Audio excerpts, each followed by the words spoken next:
पिछले 3 महीनों में जितनी बच्चियां देश में गायब हुई है सबकी लिस्ट निकालो। বলিউড অভিনেত্রী রানী মুখার্জি আবারও পর্দায় হাজির হয়েছেন দুঃসাহসিক পুলিশ অফিসার শিবানী শিবাজি রাও চরিত্রে। সম্প্রতি প্রেক্ষাগৃহে মুক্তি পাওয়া মার্দানি 3 শুরুতে দর্শক টানতে কিছুটা ব্যর্থ হলেও দ্বিতীয় সপ্তাহে বক্স অফিসে উল্লেখযোগ্য সাফল্য দেখিয়েছে। ইতিবাচক রিভিউ এবং দর্শকের মুখে মুখে প্রশংসা ছবির দর্শক সংখ্যা বাড়াতে সাহায্য করেছে। अब ध्यान से सुन, होंगे वर्दी बेचने वाले।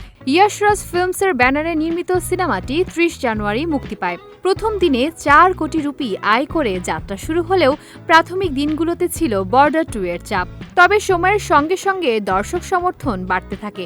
মুক্তির ১৪তম দিনে সিনেমার আয় ১.১০ কোটি রুপি। মোট ভারতীয় বক্স অফিসে মার্দানি 3 এর আয় দাঁড়িয়েছে ৪০.৯০ কোটি রুপিতে। সিনেমার প্রচারণায় রানী সম্প্রতি কলকাতা সফর করেন। সেখানে তিনি তার বোন দেবশ্রী রায়ের সাথে গিয়েছিলেন। মার্দানি 3 এ নারী ও শিশু পাচারের মতো স্পর্শকাতর বিষয় উঠে এসেছে। একাধিক কিশোরীর নিখোঁজ হওয়ার তদন্ত করতে গিয়ে শিবানী শিবাজি রাও মুখোমুখি হন ভয়ঙ্কর মানব পাচার চক্রের।